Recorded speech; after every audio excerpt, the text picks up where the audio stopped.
নমস্কার বন্ধুরা, দেখি তোমাদের দাদা আজকের বাজার থেকে কি নিয়ে এসেছে, ওটা রান্না করব। তো চলো তোমাদেরকে দেখাই কি কি এনেছে দাদা।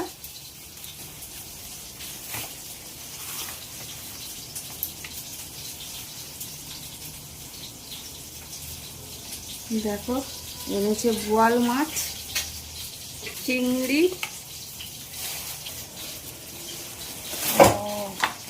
খাসির মাংস। এটাতে এনেছে খাসির মাংস। তো রবিবার মানেই খাসির মাংস, না হলে মুরগির মাংস। তো আজকের খাসির মাংস হবে। চলো রান্নাটা বসিয়ে দিই। আগে একটু ধুয়ে নেব।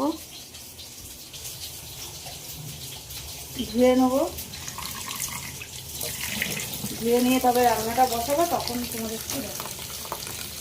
তো চলো মাংসটা মশলা মাখিয়ে নিই। দেখো এখানে শুকনো লঙ্কা, আদা, রসুন পেস্ট করে নিয়েছি একসাথে।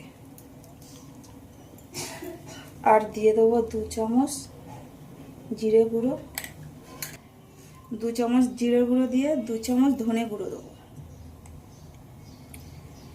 দিয়ে দেবো টক দই, দিয়ে দেবো হলুদ গুঁড়ো, দেবো নুন, একটু কাঁচা সর্ষের তেল। এবার মাংসটা ভালো করে মেখে 10 মিনিট রাখবো, বেশি রাখবো না।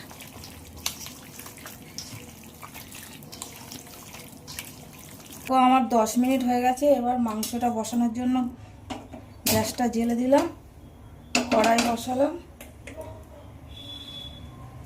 আর মাংসতে দেবো একটু আলু।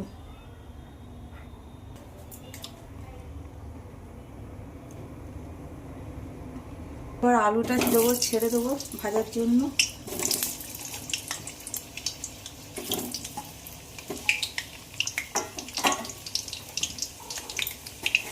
ওপর থেকে একটু হলুদ গুঁড়ো দেবো।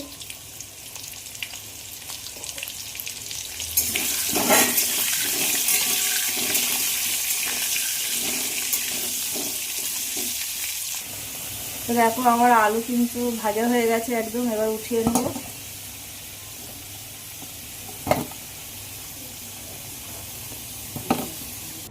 দেখো আলু কিন্তু লাল লাল করে ভেজে নিয়েছি।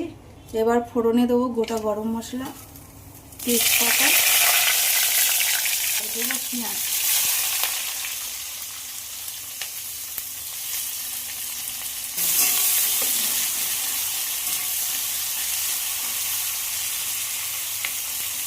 তো দেখো পেঁয়াজ কিন্তু পুরো লাল লাল করে ভাজা হয়ে গেছে। এবার সেই মাংস মেখে রেখেছিলাম ওটা ঢেলে দেবো।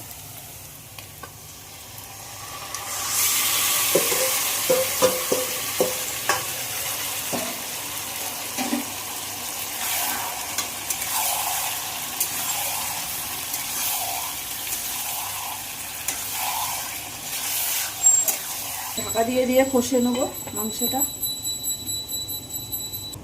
দেখো মাংসটা একটু আমি নাড়বো।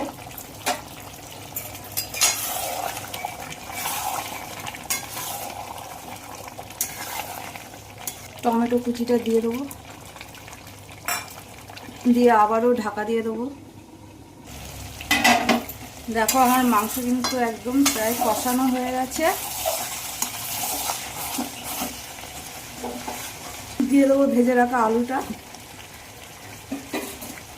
দিয়ে আবার একটু নাড়বো।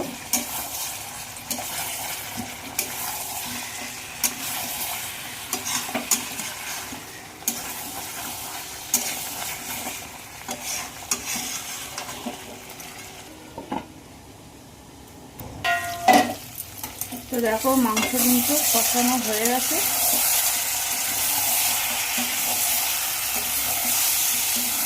তারপর আমি মাংসটা একটু প্রেসার কুকারে দিয়ে দিলাম। মাটন মশলা দিয়ে দেবো।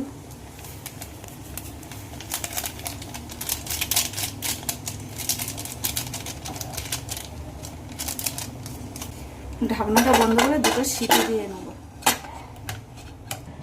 তো দেখো আমার মাংসের ঝোল কিন্তু একদম হয়ে গেছে।